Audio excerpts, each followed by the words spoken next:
Now, Euclid, I know that Euclid, there's like a thing in geometry called Euclid's theorem. I don't know if that has anything to do with the song. I'll look at that maybe after I finish the song. But I did Google the meaning of the word Euclid, and it means glorious or renowned. So with that, this is Euclid. Also, a lot of you did say that I should listen to Euclid without the lyrics up, because the lyrics would spoil things. So what? Is Euclid just littered with references that I shouldn't have spoiled for me while listening to the song? I can respect that. That's fine. I'll listen to the song and then I'll look at the lyrics after. And maybe I'll catch something during listening to the song. So, anyway, without further ado, this is Euclid.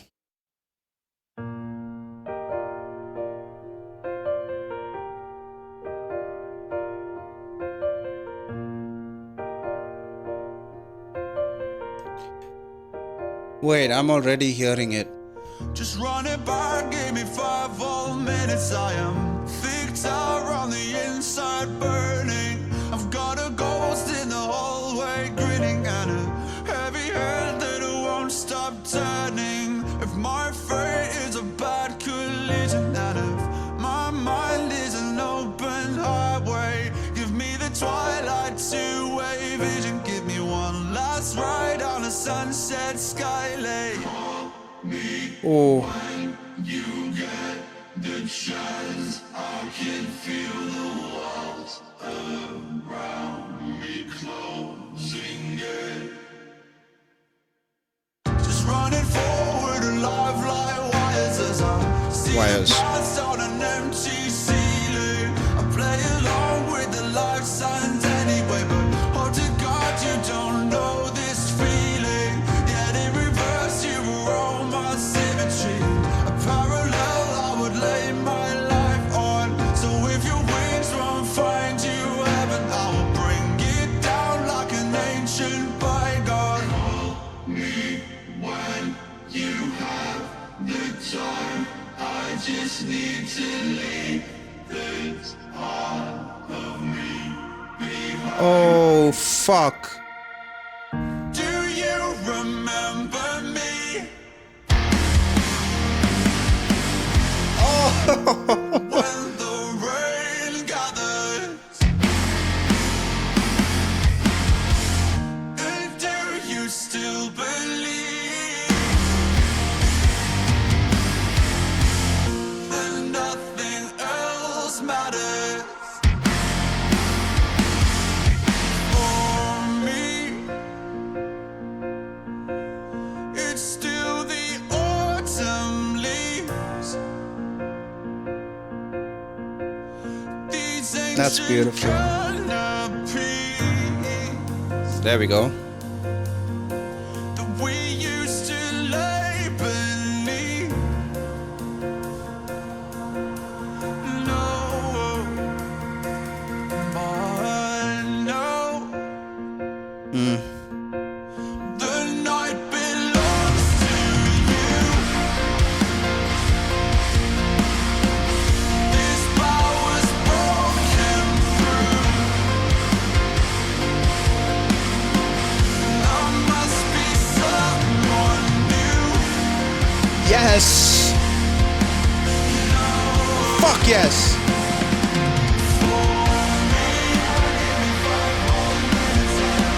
It's still the autumn leaves. Oh my god. These ancient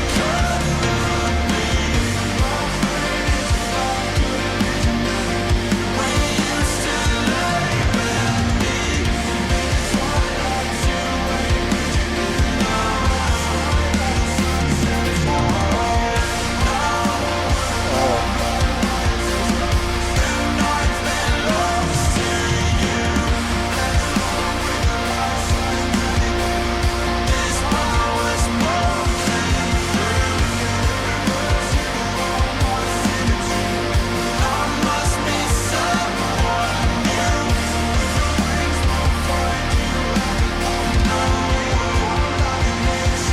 Holy shit, dude.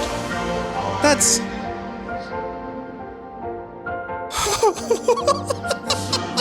no, you fucking did not.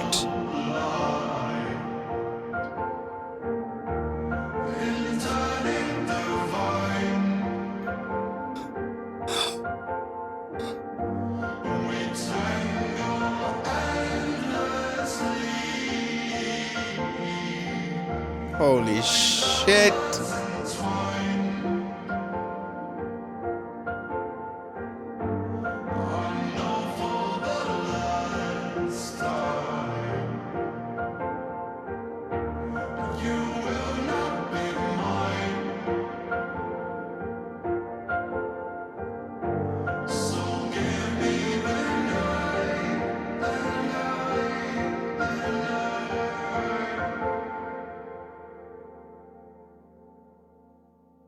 Huh.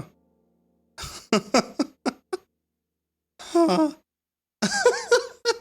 Holy shit. Okay, I get it. I get it. That, oh my god, that. I have. Oh, Jesus. I'll say this before I look at the lyrics. I'll say this. This song definitely hits. It hits so fucking hard. Only because I've listened to everything else. Like, this is an amazing song, but this is a song for people who have paid attention, who have followed along, who have dived deep into the lore, into his journey as Vessel. It definitely hits harder with that knowledge, because otherwise you're not going to get it. It's a great song otherwise, it's an amazing song otherwise, but you're not going to catch the references, you're not going to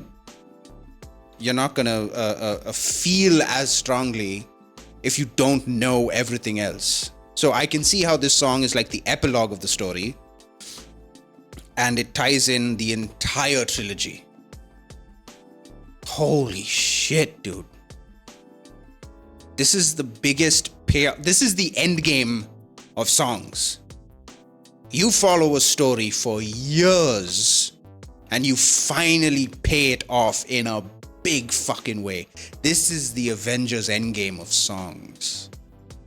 Holy shit. That was amazing. That was amazing. Yeah, Euclid lyrics. Let's fucking go. Let's fucking go. Oh, would you look at that? Would you look at the cover art of this song? It is a figure holding Vessel's head.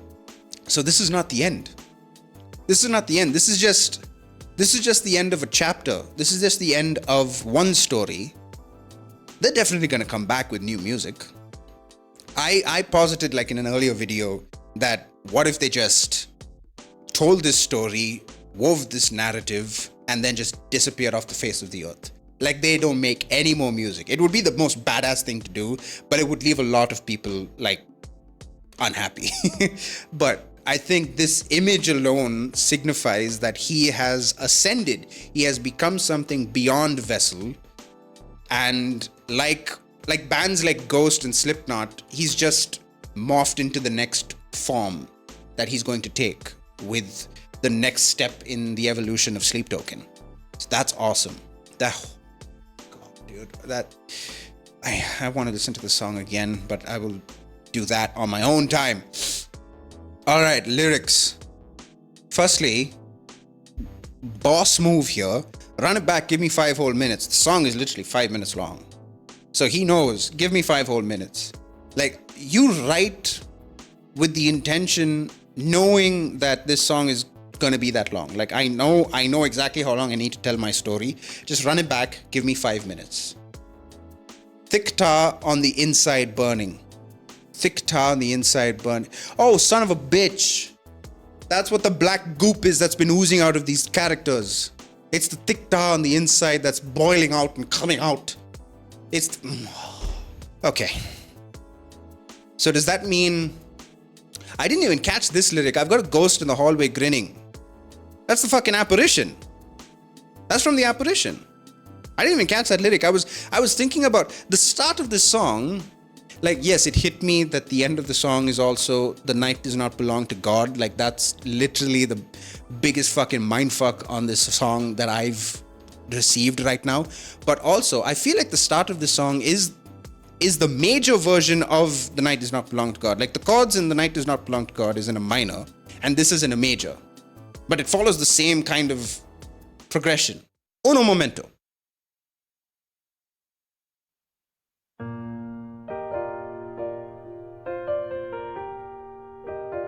Okay, there's that. And then, right, and then at the end.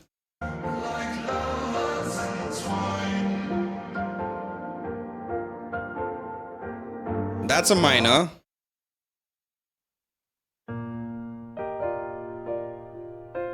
That's a major. He's done some. Oh my god, this fucking man is a genius. Holy shit. The Night Does Not Belong to God starts off in a tragic sense, and it played it in a minor scale. And then Euclid is him ascending and becoming something more, finally moving on, finally leaving behind that part of himself. And it's joyful, it's glorious, it's renowned. That's what Euclid means, glorious, renowned. And he is ascended into something glorious, renowned. And because he's happy finally, he plays it in a major. Dude, come on, man. Come on. Anyway, all right. I've got a ghost in the hallway grinning. I didn't even catch that lyric. The Apparition. And a heavy head that won't stop turning. Okay. If my fate is a bad collision, and if my mind is an open highway, give me the twilight two-way vision. Give me one last ride on a sunset sky lane.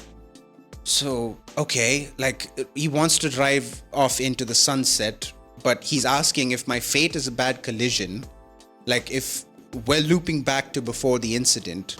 Also, we still don't know if this is a literal accident or a metaphorical car crash, but if fate is a bad collision and if his mind is an open highway, give me the twilight two-way vision and give me one last ride on a sunset sky lane. So he wants that open road at sunset sky lane, drive off into the sunset, which is, he's sunsetting the story. He's sunsetting the story of Vessel, because he's like, I don't want my fate to be that collision. I don't want to go down that path. Give me the two-way vision, the twilight two-way vision. So twilight referring to the end of the day, where the sun sets and you get the twilight sky, the sunset sky lane. So that's what he wants. He's asking for that. And then, but the refrain is like, call me when you get the chance. I can feel the walls closing in around me. The walls, of course, referring to in, was it, I guess, Aquaregia? Or no, even way back. If we go even way back, he was talking about collapsing walls. There's that. Call me when you get the chance. I can feel the walls closing around me. I can feel the walls around me closing in. Right? So that's still him, like, it's a refrain. So if we think of it narratively, Vessel is singing about ascending and going beyond, but he's still like the inner voice, the inner Vessel, the inner whatever it is that's still looking to the past that he wants to leave behind is like, call me when you get the chance. I can feel the walls around me closing in. So he still he wants to still reach out to that person, right? Just running forwards, a life like wires, as I see the past on an empty ceiling. Now, empty ceiling can mean a couple of things. Now, if you think about those painted ceilings, like if you take like the Sistine Chapel or something, those ceilings tell a story, right? It tells the past as a story. But if he sees the past, if he sees the past on an empty ceiling, that to me, like, he's erased it, he's left it behind, he's moved on and moved out, right? So it's an empty ceiling now, there's nothing left on it. I play along with the life signs anyway, but hope to God you don't know this feeling. Okay, that's kind of, I mean, hopeful, yes, he's used it, but I play along with the life signs anyway, but I hope to God you don't know this feeling. It's like he's putting on a brave face. He's putting on a face of like everything's okay, everything's fine, and he hopes to God that she doesn't feel what he's really feeling on the inside. Could be that, but we'll come back to that, I think. Yet in reverse, you are all my symmetry, a parallel I would lay my life on. So in Ascensionism, he's talking about her wanting him to be his reflection. We just looked at that, right? In reverse, you are all my symmetry. Symmetry, a parallel I would lay my life on. A parallel, yeah, like a something that mirrors him. He's talking about that. He's talking about how she wants to be his reflection. At the end of the song, he says she wants to be his reflection because of all the success and fame he's actually attained. She wants to have that too. At the start of the song, she wants him to be his reflection, her reflection, in that she wants to mirror his toxicity and all of that. So, but he would still lay his life on, right? In reverse, you are my symmetry, a parallel I would lay my life on. So if your wings won't find you heaven, I will bring it down like an ancient bygone. The song, in The Night Does Not Belong to God, the night comes down like heaven, right? But in the song Levitate, there is a line there where it's like, I hope your wings find you heaven, or I hope you, something like that. It's written to that effect. I hope you find heaven, right? Where you levitate up to where the angels reside. That's what it is. I hope your wings, if your wings won't find you heaven, I will bring it down like an ancient bygone. So that's what he's like, I will bring it down for you. So he's still, it's still kind of positive in a sense. Like, if your wings won't find you heaven, I will bring it down like an ancient bygone. So if you won't levitate up, I'll bring the fucker down to you. That's what he's saying there. And then again, he's refraining by saying, call me when you have the time. I just need to... Oh, he wants closure. He wants closure. That's what it is. Fuck what I said earlier. The refrain in the start was, call me when you get the chance. I can feel the walls around me closing in. In the second part, he's like, call me when you have the time. I just need to leave this part of me behind. He wants closure. He wants to go back. Oh, dude. Okay. So he has left behind the hateful, sort of toxic part of himself that wished she would die, or wished she would, like, whatever hatred there was for her, he's moved on. He's actually moved on in a healthy, positive way, and he wants to reconnect and get closure. That's why the line is, if your wings won't find you heaven, I will help you. I will bring it down for you like an ancient bygone. So call me when you have the time. I just need to leave this part of me behind. For me, I need closure, right? I need closure. So verse 3, do you remember me when the rain gathers? Possible reference to rain, but the rain in that song was more metaphorical. So let's see. Do you remember me when the rain gathers also could just be, do you remember me in times like in the bad weather, when it rains? Because maybe they spent time together in the bad weather. They may have taken a walk in the rain, or their favorite time was when it rained. They lived in the UK where it rains all the fucking time. So it could be, do you remember me when the rain gathers? Like, do you reminisce whenever it rains? Which is a valid question to ask. And do you still believe that nothing else matters? Which is a callback to, I don't know, there was a song where it said something similar, like she believed that nothing mattered, where he asked what she thought, how she felt, and she was like, nothing mattered. So what song was that? But that was definitely on like Sundowning, I think. That was a song on Sundowning, I'm trying to remember. But he's asking, do you still believe that nothing else matters? And he's like, for me, it's still the autumn leaves, which is a fucking powerful line. The autumn leaves. Autumn is the season of change. So for him, it's still the autumn leaves. So he's changing. He's moving on. He's about to go into the next season of his life. And it's still the autumn leaves, but he's still in that phase of his life. These ancient canopies that we used to lay beneath. So the canopies, again, referencing and taking back to Eden, where they saw the diamonds in the trees, pentagrams in the night sky. The canopy, the blacklit paradise, blacklit canopy that we used to lay beneath. By now the night belongs to you. So in the night does not belong to God. It's sort of a way of saying, like, she was, if we take into account that she is in fact Sleep and this whole character of Sleep is the ex, right? But by now the night belongs to you. And he's gone through his entire life wanting to get back to the night, wanting to get back to sleep, wanting to relapse into the old relationship because he couldn't get away from it.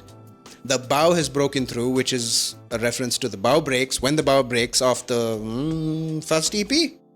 Was it the first one? Yeah, probably, right? Yeah, because the second one was just Calcutta, Nazareth, and Jericho. So this is on the first EP, When the Bow Breaks. The bow has already broken, and he must be someone new.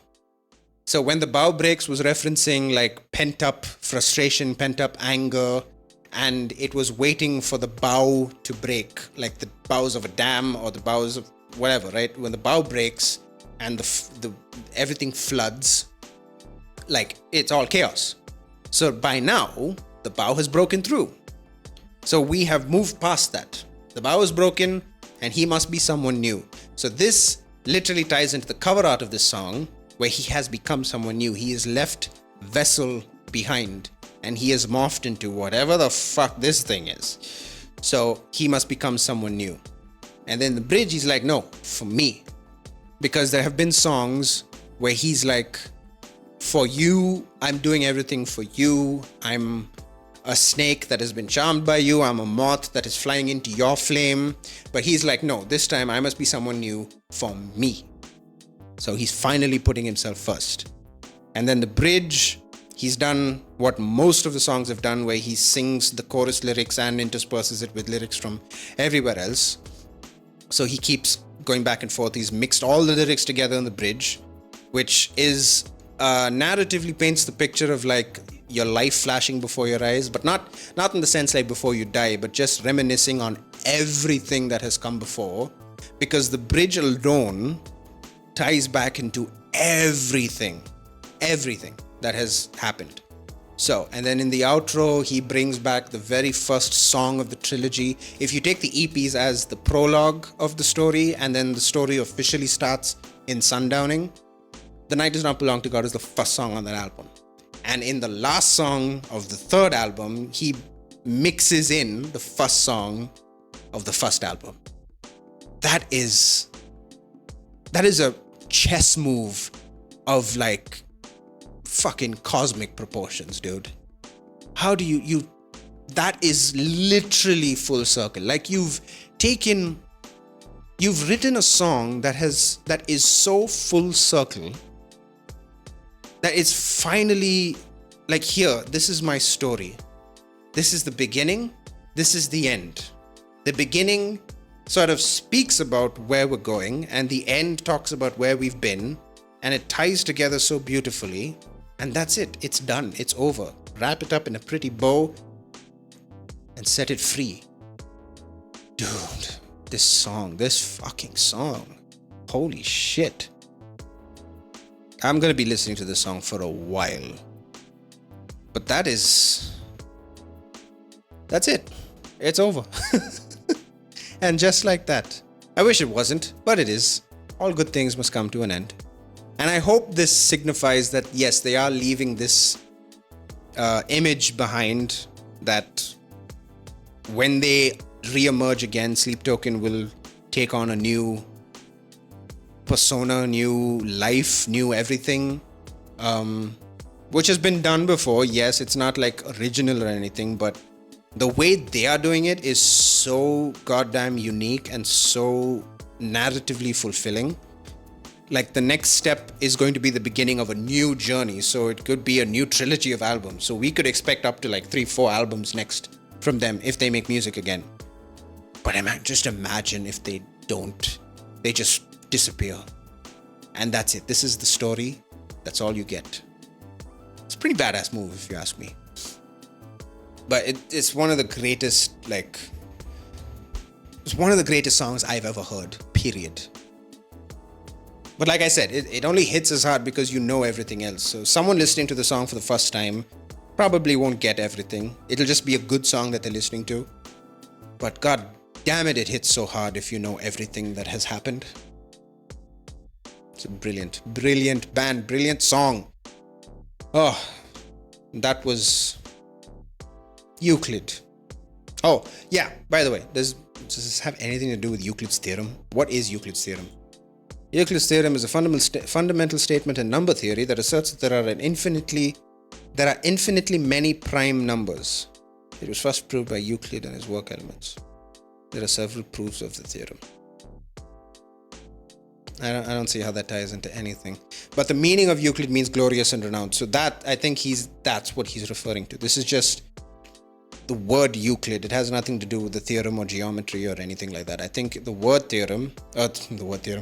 Euclid, being glorious and renowned, tells us that Vessel has finally ascended into something glorious and renowned. He's left that part of himself behind, and whatever we get next will be the start of a new journey.